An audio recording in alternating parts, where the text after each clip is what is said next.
Welcome to the Writing with Purpose podcast, where I, Anna Woolliscroft, chat with fellow writers and outdoor enthusiasts about how we can embrace creativity and curiosity to live a life full of adventure that doesn't feel like hard work.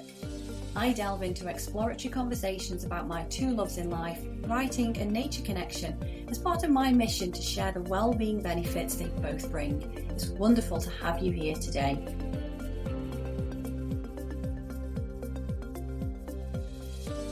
In this episode of the Writing with Purpose podcast, I chat to coach, mentor, speaker and author of Didn't Anyone Ever Tell You It's All a Game, Andy Mullaney.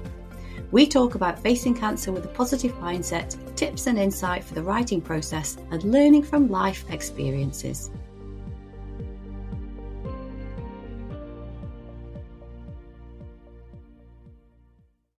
Right, welcome Andy Mullaney. Is that how I pronounce that right, actually, Mullaney? Absolutely brilliant. Yeah, so many people have so many different variations on it, but you've got that absolutely right. I've got that bang on first time. That makes me very happy.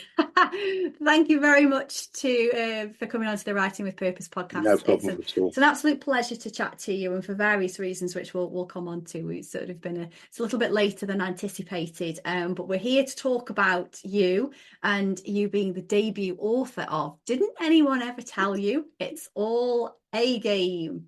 And there we go. For those which are watching, we can see it there. Fabulous graphics, by the way. Thank you very much. There's a story behind that, as there is with absolutely everything, Anna.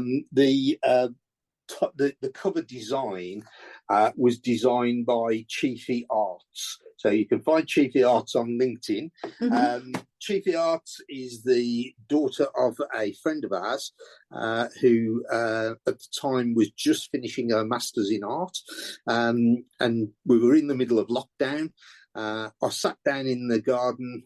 We're about 6 months away from me finishing the book, and I sat down in their garden and poured out my ideas of what I thought this book cover would look like, and with sort of like Mad Men style falling and people climbing ladders and all sorts of stuff going on, because the book is based around snakes and ladders. And they sort of like the next day sent that through, and it just needed a tweak from the publishers in the end to get the barcode in at the back, and that was it. Absolutely brilliant. So again, the book is about supporting people, particularly younger people. I'm really keen on that. So I invested in a young person in making sure that they were able to get their work out there. Yeah, who relates to the audience as well. Yeah. And it does have that kind of young vibe. And I always think the greens and the purples are those colours together never seem to go out of style either. Maybe the shade also changes, but green and purple I think is a great mix, because green being natural health, purple is usually creativity, isn't it? I never thought of the colours, I just sort of like poured my heart and soul out, and then the next day it came through, and I just went, wow, that's exactly what I wanted. So, yeah, hit the mark right at the first stage. Brilliant. So it's a combination, isn't it, Andy, of personal anecdotes, interviews, pieces of advice. Like you say, it's written to sort of help the younger readers and I suppose anybody really, because age is just a number, isn't it? But helps us to understand the game of life. Yeah, I've had feedback from a lad who was 10 years old who read the chapter on leadership. And found that very useful for his cricket team. And I've had feedback from a 75-year-old director of a company who said to me he picked up some tips from there to pass on. Everything in between. So if you're going for an interview, then chapter 17 is the dark art of the interview and telling your story. The longest chapter of the book. Is it? Yeah, the longest chapter of the book. And I try to break it down into every component part. But there's loads and loads of chapters in there, 50 altogether, which are designed to help people take them through what I would suppose is probably the J word, the journey through life, and designed to try to help people have advice along the way. One of my mentees, who's got the book says that it's like having a mentor on the shelf, and that you can just pull down. It's available as an ebook as well, but it is there to try to help answer some of those difficult questions that life can present, such as, like, where do you stop an argument? Is this a hill worth dying on or worth dying for? Where do you actually stop that argument? I delve into a bit of religion as well, finding your religion or not. Is it important for you to have a religion? Finding your tribe, things like that. So yeah, there's all sorts of chapters in there as well. There's about the toxic boss. Everyone's had one of those. Time thieves. And how to deal with those. So, there's something in there for everyone. I also try to encourage people to capture the dreams. So I've developed the Dream Catcher worksheet in there as well, because I think all too often people's dreams are passed by. People are dismissed for being dreamers. I certainly was as a kid, and my mum was quite brutal about it, saying, "Oh, there he goes dreaming again," But actually, if people didn't dream, well, we wouldn't have the world that we've got today. We wouldn't have some of the amazing creations that we've got. So my dream was always to write a book one day, and 50 years after that dream, it became a reality, and I wrote the book. Brilliant. Well, congratulations on finally getting there, because you've got quite a commendable career, really, with management roles in retail, haven't you, finance? So what was kind of your, I don't want to say epiphany moment, but what made it was an epiphany moment, was it? I can give you the epiphany moment. Okay, yeah. Which led you to writing the book. Go on. Which was at the end of my career. So you're right. I mean, I had a career of 35 years with Lloyds Bank, and covered a whole variety of sort of like business units, which range from private banking, international, retail, corporate. So, and in the main, I was blessed. I think over 35 years, I'll take probably 10, 12 stellar years. I'll take probably 4 or 5 really bad years, and the rest of them were really good. So, over the course of the balance was okay. The balance was reasonably okay. You don't think that when you're in the middle of a maelstrom and everything's coming at you and it's all going a bit wrong. But looking back, it was pretty good. But at the end of my career, so I was coming towards the end, and my boss, Andy Northcote at the time, top man, Andy identified that one of his friends had been on secondment to business in the community. The bank seconded every year 15 senior managers to business in the community, one of the Prince of Wales charities, to go out there into communities to do good. And so I hadn't heard about this, but Andy said, I think this might actually suit you. And I said, I'll have a look at it. And I had to look at it. The more and more I looked at it, the more I thought, I really want to do this. And I can then wear 3 hats, my own hat, Lloyd's hat, and business in the communities hat. So cutting a very long story short, I went through an application process. It's a big thing for the bank to gift away an individual to a company for 12 months. Of your level as well. Yeah. Your level of expertise. It's a big commitment. And so I did a very big pitch to the business connector for Dudley, which is the heart of the Black Country. I'm a Black Country lad through and through, and so to be in my own neighbourhood, wow, what a privilege!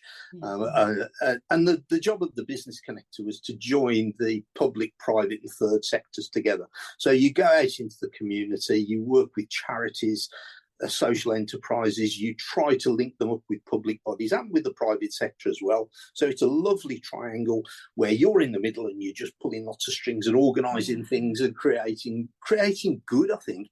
And that was kind of like the epiphany, where after a couple of days I suddenly sat back and I went, wow, so this is how a community works. And I thought I knew. I hadn't got a clue. I didn't know what people did. I'd made the rich richer and done a pretty good job of doing that.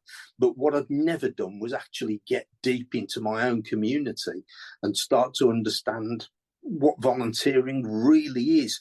yeah, I'd done give and gain days and all of those sort of things, but I've never really properly got down in amongst social enterprises, down in amongst volunteering, and got to understand that. And wow, it just totally changed my life and changed my outlook. So I went from being, I suppose, what you would call somebody who was on the road to, I suppose, a pretty good retirement, really, where I could just put my feet up a little bit, go and do what I wanted to do. And actually, I sort of thought, you know what, I kind of need to do a lot more. So instead of winding down my career, I wound up.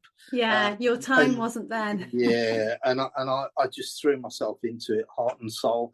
And we created an awful lot of value, some legacy projects that are still going on today. And it wasn't just around fundraising, it was around the connections. And I now feel, and I call myself a connector, people still come to me and go, who do you know, Andy? Andy, you know somebody. And that is absolutely wonderful to be able to do that and join people together, and to be able to give my time and to give myself back to other people. I mean, only 2 weeks ago, and we'll talk about probably my illness, but I was presenting to the board of the hospital that's looked after me recently, about my treatment and how absolutely amazing it's been, and the privilege of being able to do that. Now, would I have done that in my previous life? I don't know. Possibly not. Yeah. Possibly not. I possibly hadn't got that ability or that desire to give. But now, wow, that's burning bright inside me. Do you think sometimes, Andy, that's because we have to actually go through something, experience something, or be with other types of people, as you say, kind of on the ground in the community with the thick of what's actually going on, and not just in the office and seeing sort of not even a bird's eye view of something, but a pigeonholed view of something. And also, I think age helps you to appreciate other perspectives and realize that there's other approaches, issues going on underlying the things that you might see. Do you think you were ready for that? Yeah, I think that's a really good way of putting it. Yeah, I was ready. I was very receptive to it. I think the job that I was doing, I knew I could do standing on my head, really. But I think it absolutely was time for me to create a new perspective for myself and to find that, and to be embraced as well. It wasn't just me going out there, which wasn't easy for some people. I mean, can you imagine? You're sort of like going into an organisation, a charity, or a social enterprise, and you go, "Hey, I'm Andy. I'm a bank manager by trade." And everywhere goes quiet. And people someone come from the other side. Yeah, so, okay. Because banking, thanks to certain people, hasn't had the best of reputations when the organisations totally forgot who I think they lost their centre. And I think some of that was the relationship with business in the community, and I think the gifting of time was born about by trying to rebuild trust and rebuild the relationship with the public. But yeah, you walk into a room and there's a bank manager and a tax inspector, and they walk in together and the room clears. It's yeah, it's like that little financial click almost. So it then comes down to your own personal branding and your own personal integrity, and that has always been something that's been at the core of who I am. Very, very much so, and I've always made sure that people knew that I was a person who could be trusted, man of my word, in many ways, and I think it's then a case of making your actions and demonstrating that you are that force for good and that there is no ulterior motive. Yeah. And I think that the first thing I think I got was I got 500 quid for a old people's painting group by way of a short form application, I think, to the council. And just being able to do that and then walk in a few weeks later with a cheque, wow, that was quite an emotional moment, because the group was going to fold unless they got some money. And then, went on to other projects, much bigger things. as I say, I could talk about my 35-year career with Lloyd's till the cows come home, and I had some amazing experiences and some unbelievable times. There's probably a book in there, but for me, the best time of my career, and again, this is a real tribute to Lloyd's, was at the end. You know, and when a lot of people, I think, are heading into the green pastures, I kind of like, again, found my tribe. Yeah, you reignited something that was within you by the sounds of things, something that was already there, that integrity, which is something that is always there, isn't it? But you just happened to be in the right environment for something to flourish again. So was it during that period where you got the inspirations to actually sit down and write the book? I've always done mentoring. I've always been involved with mentoring, whether it's being a mentor or a mentee, and I've always had some very good people mentor me, and I've mentored some amazing people, including people who were further up the tree than me. So that was wonderful. I was always kind of like sought out, and I sought out other people. And the book came about as a result of the mentoring. So I was, 13th of August 2019, I'd mentored the final session with a young lady called Ellie, who was going from university into the working world. She was going for a final interview, and this was the final mentoring session. It went brilliantly. I knew Ellie would get the job. And she did. And at 4:00 the next morning, I woke up and realised I'd got to write down everything that I knew. and so, oh crikey, 14 hours later, I'd got the title of the book, which is "Didn't Anyone Ever Tell You It's All Again?" Yeah. I'd got the 60 chapter headings that became 50. The style in which I wanted to write the book, which was a inspirational quote at the start of every chapter, the body. Yes, I like those. And then I created bullet points, the snakes and the ladders, so the snakes to avoid, the ladders to find, because I want people to, not everybody can read a book or wants to read a book these days, to plow through endless text. So I kind of wanted to give people a taster as well, so that they could read the chapter in a bullet point format and then go back to the main body if they wanted. There's also a couple of things in there like the Dreamcatcher worksheet. There's an awful lot of detail in there about adjectives that you can use in a job description. So I think I put 250 down in the table.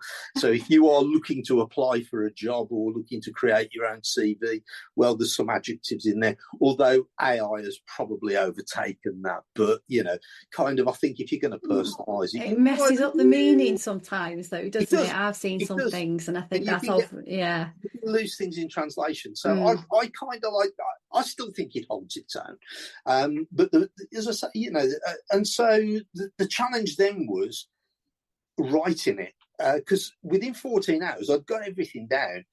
And then I thought, you know what? I could quite easily just drift on with this. So I thought, I know what I need to do now, and that's to tell one or two people that I know that I'm going to write a book. Because they will... Well, that's it. They'll hold me to account. And if I don't do it, they'll be, there's Mullaney, giving it large again. You can hear what people would say. And so I kind of thought, you know what, I need to see this through. And this is a legacy as well. Yeah. And this is something that I want to pass on to the world.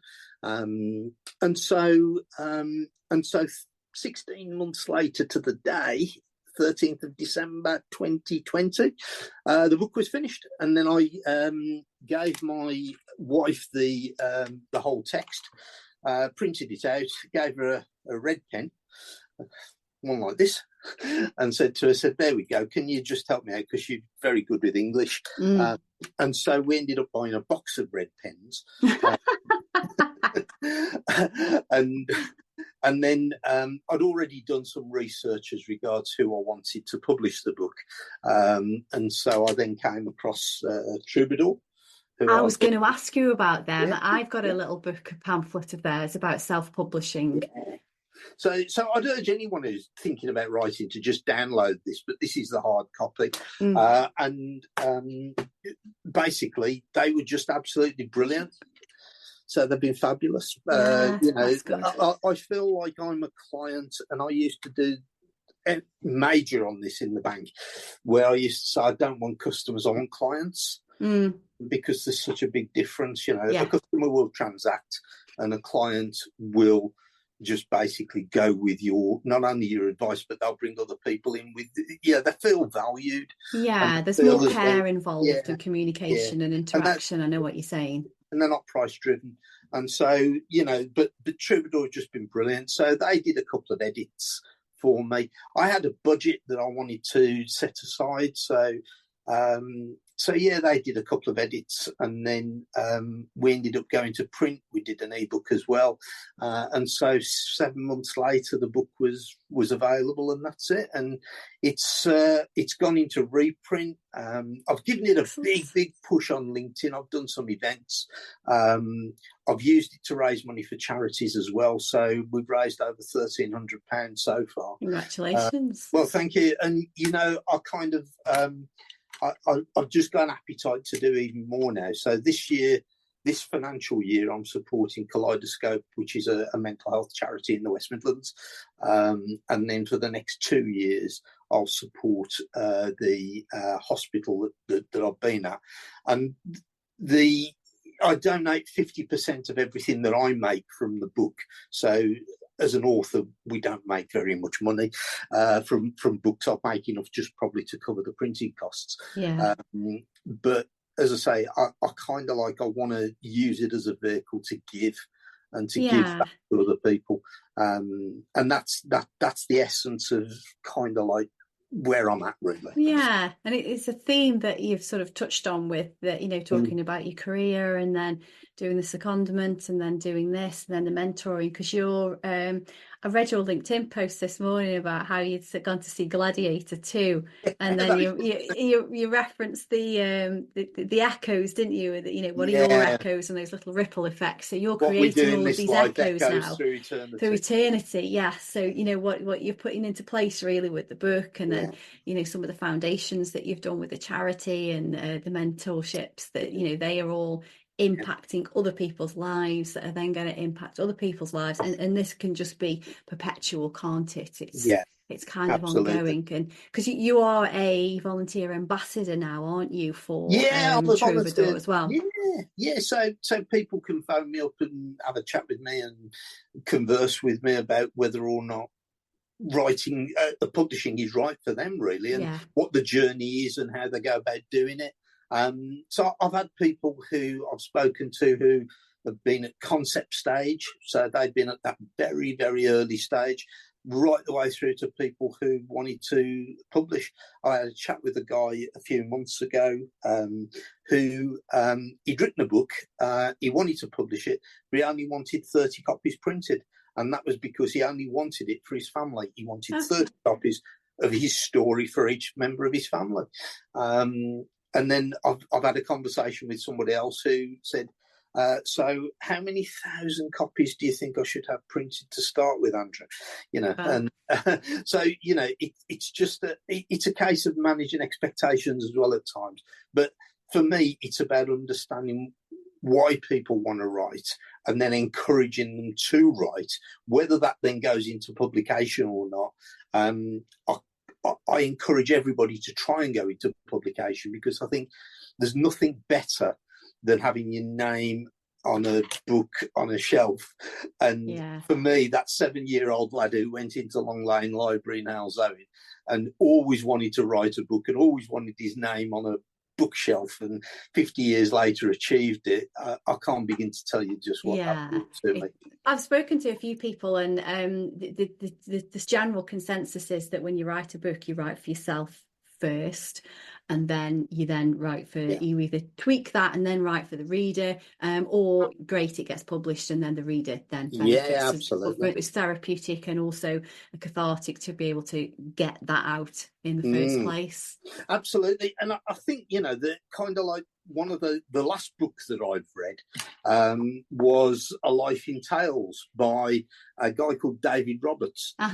This was sent to me by a really good friend of mine, and he said to me, along with several other people who've sent me books, I've got a bookshelf behind me which is bending under the weight of the book that he sent me. That's a good book. It's a sign of a good bookshelf, that is. Yeah, but Graham sent me this book, but a friend of his who he sits next to at the rugby, who's written his own book, and David, who I've never met, I don't know, but he's lived a really interesting life. He's lived in Ukraine, married a Russian lady, he's lived in Ethiopia and all over Africa. He's lived a very, very colourful life. But he's written a book which is sort of like written in the first person and also in the third person. Oh, that's interesting. Nice it really is. Yeah. So is it like a memoir, but then reflecting on what's happened as well? Yeah. So he starts off by talking about a person who you come to realise is him. And then there's other chapters where he talks specifically about himself, and then he goes back into the third person. And David has clearly written this book for himself, but also you come to realise that he's also written it as part of a life lesson as well. Yeah. And he's included some of the things that he hasn't done particularly well. And I did that with my book. I kind of like put some of the things in that I wished I'd have done a bit better. But David, it's like little vignettes, little pictures that he paints of certain points in his life. And that for me was just truly fascinating too. I love people's stories and I love people's life stories, and that is one that I've read and I thought, wow. And I've only just finished it, so that's the last book that I've read. Yeah, I think it helps because, you know, those little sections, it helps to give you a little bit more backstory about the person. It helps you to relate to them better. You can see from their perspective a bit more. It's a good way to bring in, you know, an emotional element of something that may have happened. So yeah, that's great, and it's a great example of something that's not kind of mainstream but really got you hooked into reading and learnt some stuff for yourself. I mean, I'm on Goodreads, and I always publish a review of every book that I read ever since I've sort of like got into Goodreads, and I published a review of that, and I think I said it was like a real privilege. It was like somebody opening their sort of personal photograph album and sort of talking about these personal, so personal memories that they've got, that you almost like feel like you're almost trampling and intruding on their life. But that was just so beautiful how it was crafted and created, and it had me laughing, and it also nearly had me crying as well at one point. And I came away from that, and it's only a short book. I mean, it's got 120 pages in it. I'd say it's probably one of the best books I've ever read. Wow, glowing reports. Yeah. It'd be interesting to know, because what you've just described there, because I'm big into journaling.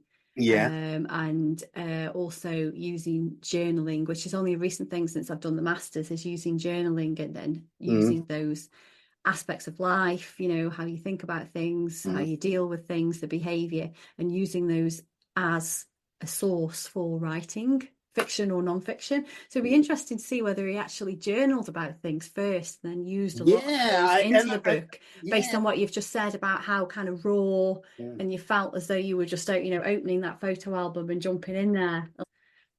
It's a question I will ask my friend to ask him, and I'm keen at some stage. They live in Somerset, and Graham is a former.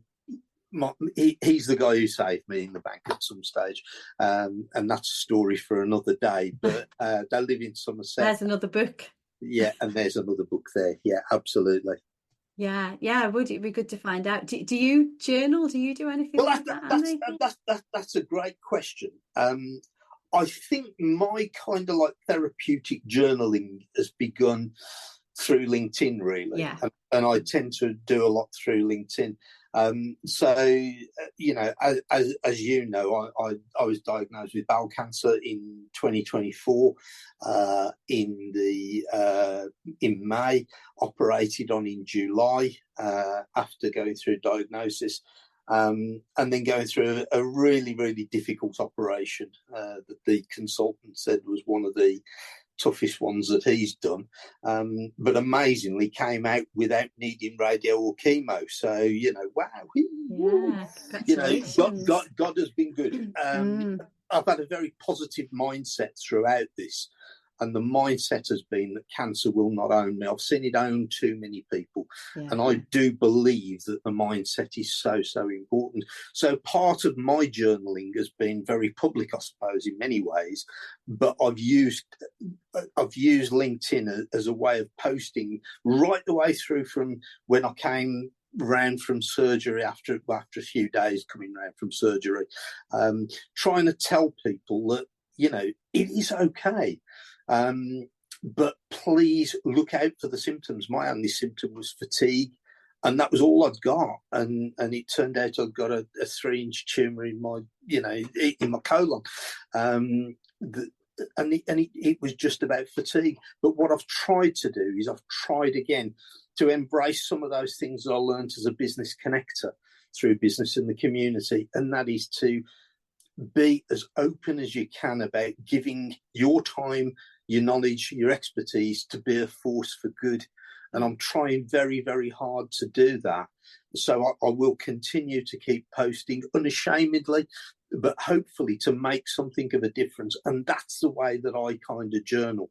Now, some people, and one person said to me the other day, or I bumped into in the park, said, wow, you're so open. You know, I could never be that open. That's fine. We're all different, you know, but it's my way of coping. And hopefully if that inspires or brings somebody else to go to their doctor or to be able to cope with a cancer diagnosis better, going, hey, if Andy Mullaney can do it, I can do it, you know.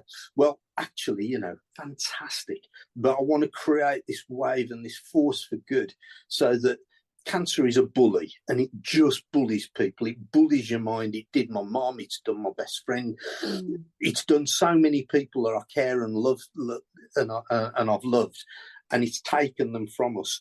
It's not going to bully me, and I hate bullies, and I'm going to out it as much as I can. Yeah, and you can actually see the passion in as you're explaining it as well. And yeah, good on you. And I think, yeah, everyone deals with things in their own way. And even if it's just somebody, you know, staying up to date with your posts and reading it from the outside, they don't have to be engaging, but they're taking something from it and giving them encouragement, determination, inspiration. And really that's what any form of writing does, whether we do it for ourselves, we can, you know, we can work on that sort of positive mindset, that strong mindset, that resilience. We can do it in the private pages of a journal. We can share it with other people. We can get more people involved in that, you know, having those lesson learned, encouragement. Or we can share it as a form of fiction. But the fiction, you know, most forms of fiction have an element of that lived experience from the author in a story anyway. So they're just embellishing it in a different way. The message is still there, maybe not quite as raw. But yeah, no, good on you. Good on you. And journaling, as I say, for me, it is very, very important for people to be able to articulate the thoughts.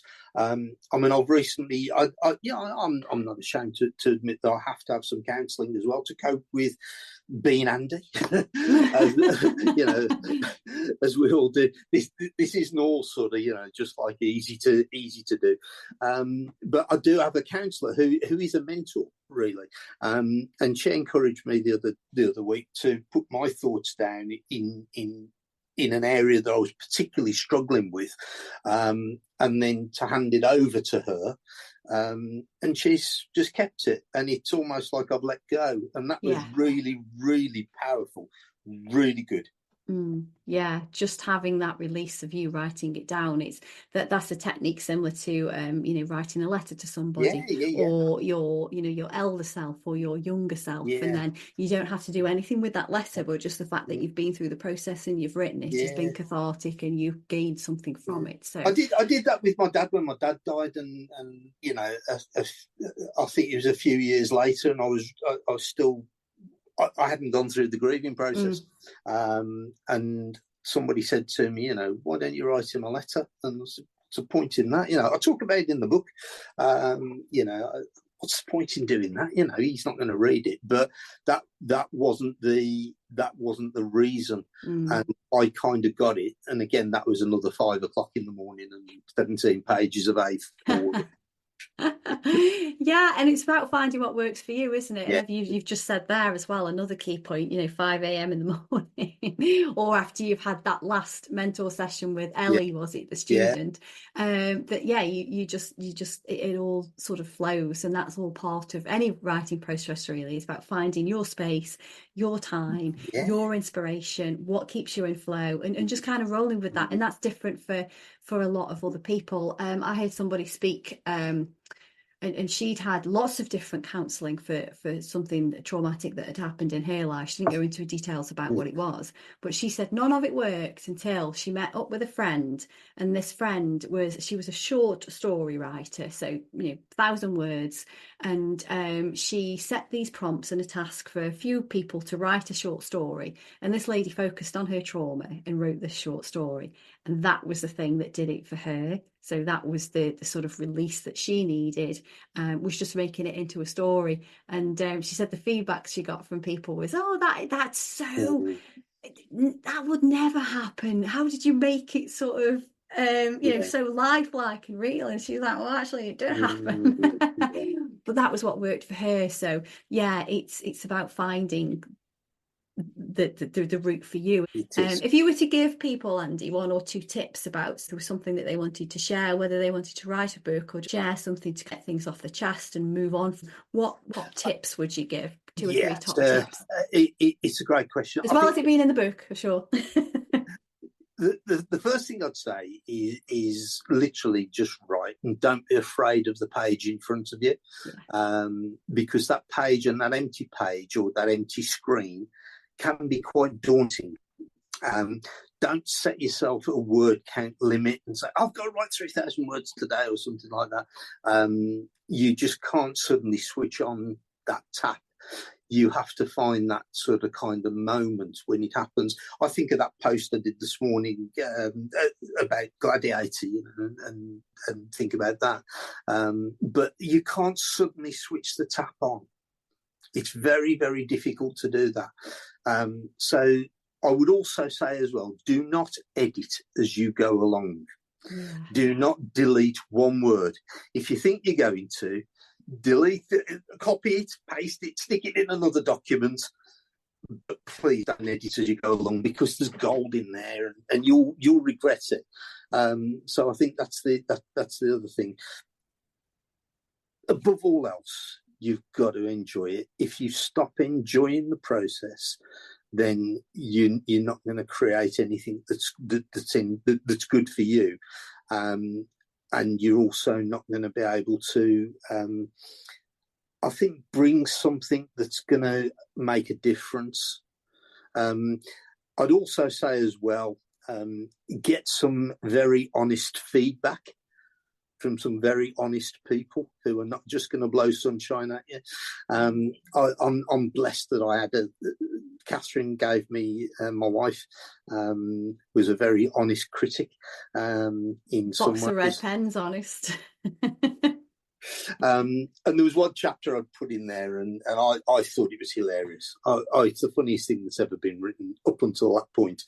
And I said to Catherine, I said, "I'm just going to read this out to you, because you'll be on the floor laughing by the time you finish this," because it was the funny chapter that was in the book. And then I finished reading it out, and the tumbleweed was blowing through the kitchen, and I was waiting for the applause and laughter that never ever emerged.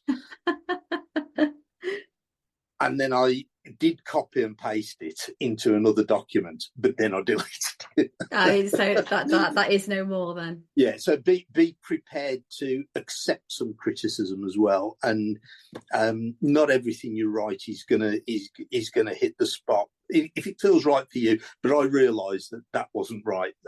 It was funny for me, but it wouldn't have been for anyone. Yeah, and it might have changed the tone completely with the rest of and it didn't fit in. Yeah. It just didn't fit in.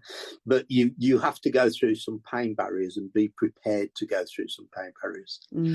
Yeah, I think sometimes as well, having that criticism, it is constructive criticism, but we can take things very personally, can't we? And I am that sort of a person at times.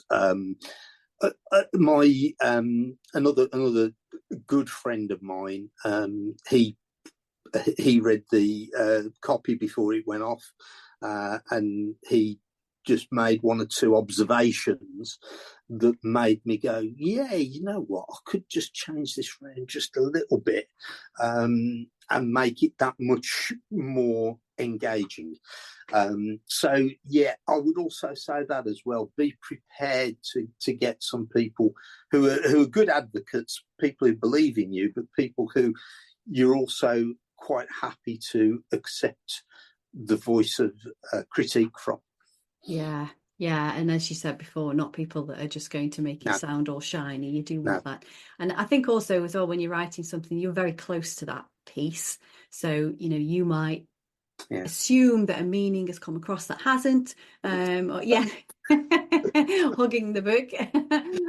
Or there might be something that you feel that has absolutely every meaning to you, but then that doesn't transpire to the reader as well. And I think that's easy for someone coming fresh to it to be able to pick up. Yeah, but you've got to enjoy the process, and you've got to find that you enjoy it. Because that for me, I found some days that I was just almost like carried away with it, and the wave of it. And it did help that we were in lockdown through some of it, but it really did help me. And it's also been very, very therapeutic and very cathartic in terms of reliving some of my life, and also thinking about, because the book is a self-help book, thinking about what would I have done a little bit differently? And I've reflected on that in one or two sections in the book as well. Yeah, so you've learnt on the process of actually writing it, and from your experiences, you've learnt even more. That's great. And I think we never stop. I think we never stop learning. I think even now, like if I was to rewrite the book, which I may do some chapters at some stage or add something to it, there's a couple of things that I've kind of like learnt about myself certainly in the last 12 months with my cancer diagnosis, that I didn't know was there. Yeah, and there's the whole reflection process is a great part of that, isn't it? And coming to some of those realizations and some of those lessons learned, and I think what you said about the fun aspect, that can be related to all different aspects of life, can't Absolutely. it? A job, a relationship, whatever situation. If you're not enjoying it, I mean, there's good and bad in everything, isn't there? But overall, you need to enjoy something and have that.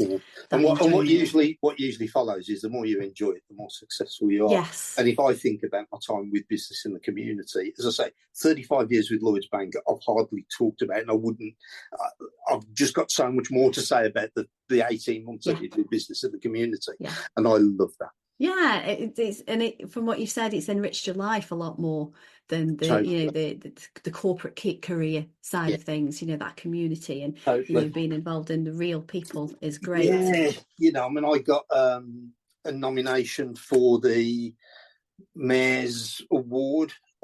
So in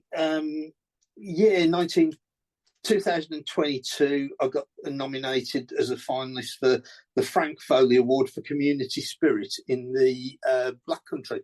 Brilliant.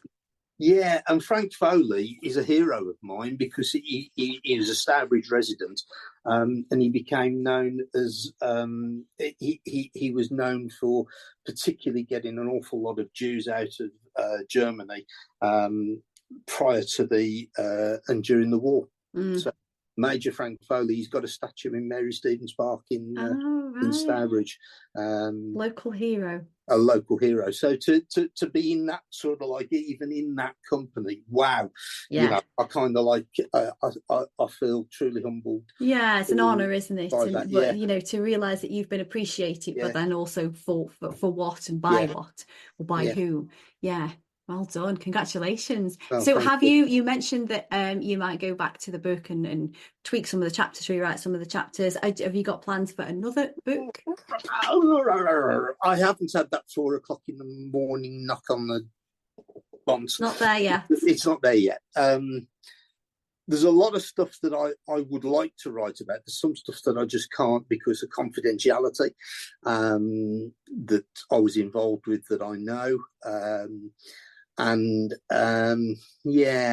It's just the inspiration just hasn't happened, and I'm still enjoying the process of getting Didn't Anyone Ever Tell You out there. Yeah.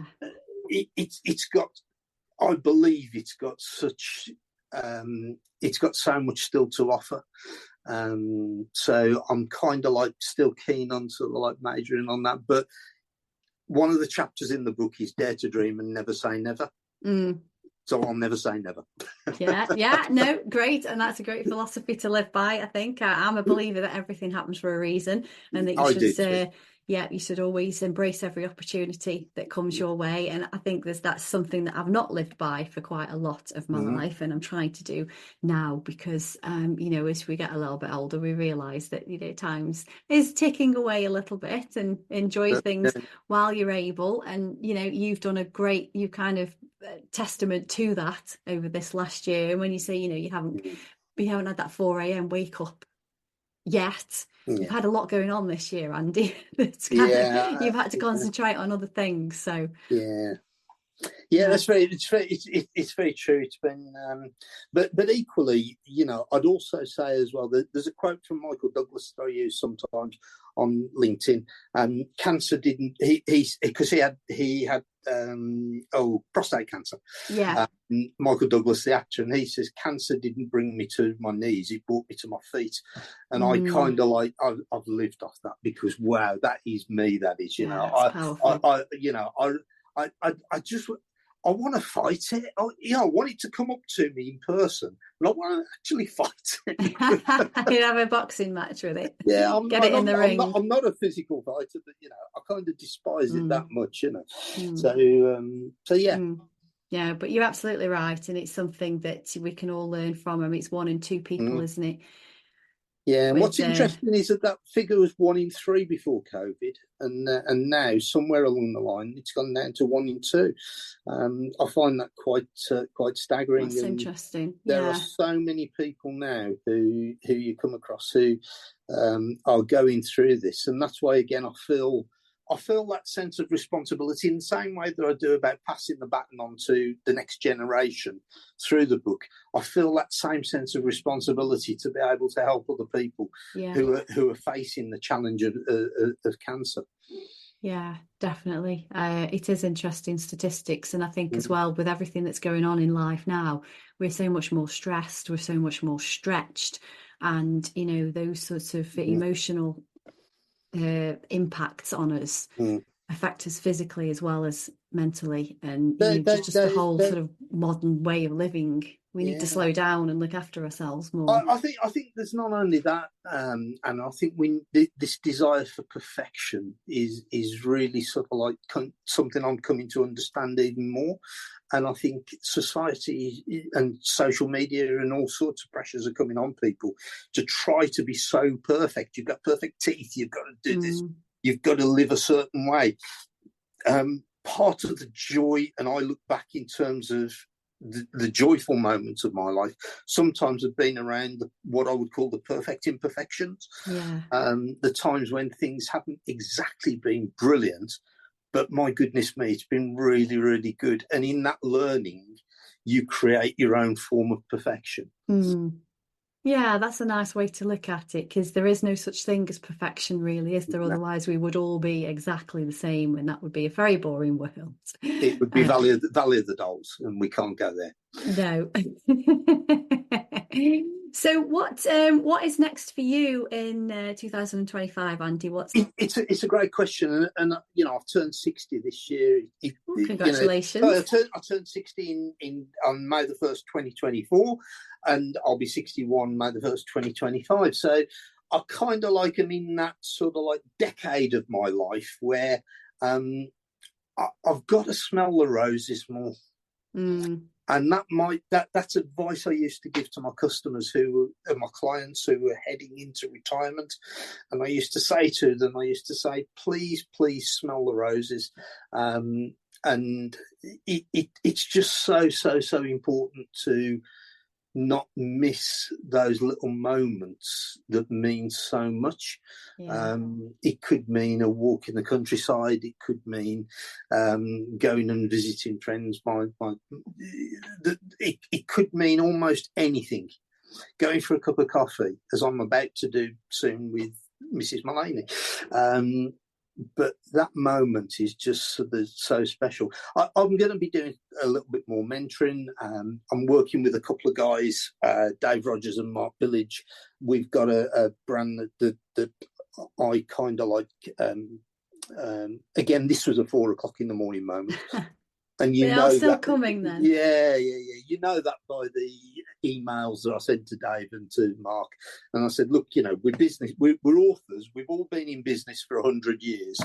And we've all got these different talents. Why don't we just try and put them together and see what comes of it? So we ran a workshop in February, I think it was 2024, and we had like 15 leaders from different parts of society come, and we raised a bit of money for charity as well in amongst it. Realised we got something that was pretty good, and then I get diagnosed with cancer, so that had to get put on hold. We'll be doing some more of that and developing that more. I'm working with a couple of companies on a little bit of stuff as well, but just doing a little bit of what I want. But the priority for me is going to be, as well as going to the Hawthorns and seeing the album with my lad, which I love doing, is spending time with Mrs. Mullaney and getting out there and just, as I say, smelling the roses. I'm keen to do that and force myself to do it. Yeah, it's a great outlook. I think just the smaller things in life, all the ones that generally are a little bit more pleasurable, it's people spend too much time trying to chase after the big thing, the big asset, and then sometimes when they get it they realize that's not what makes them happy. And little coffee, nice view, the sunshine, spending time with people that you get on with, like-minded people, you put the world to rights, you come up with ideas.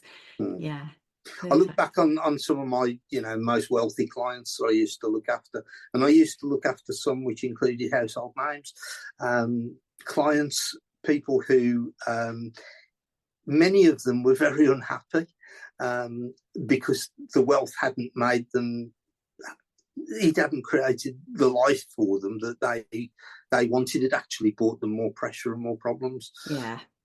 So it is sometimes about just stopping, taking stock, thinking, why am I actually doing this, and finding the fun, making sure you enjoy yourself along the way. And there's another plug for the journaling, because if people journal, they would realise what would make them happy more so. Absolutely.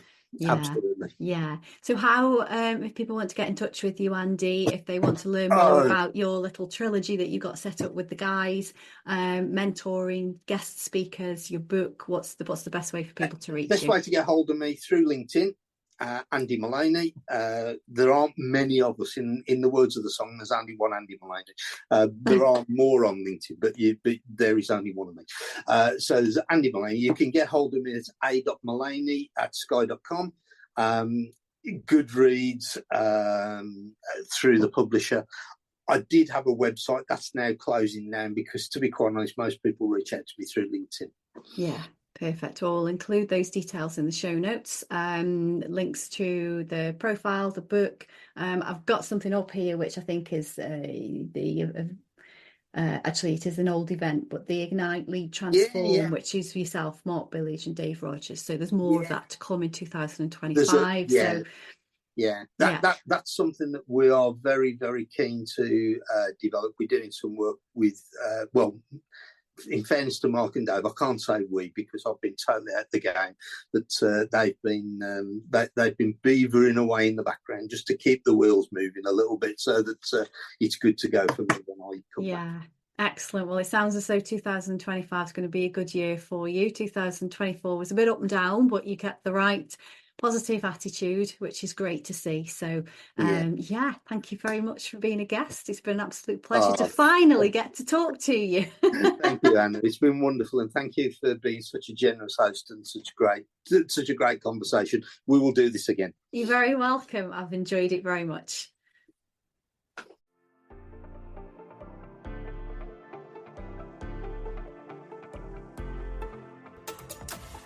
Thank you for listening to today's Writing with Purpose podcast. Having conversations with fellow writers or adventure enthusiasts brings two of my biggest loves in life together, writing and nature connection. I've been a copywriter and content creator for 23 years, but my passion is writing for well-being, and I'm on a mission to share the benefits that putting pen to paper has for personal wellness with as many people as possible. If you want to learn more about writing for your well-being and journaling techniques, please connect with me in my Facebook group, Journaling with Anna.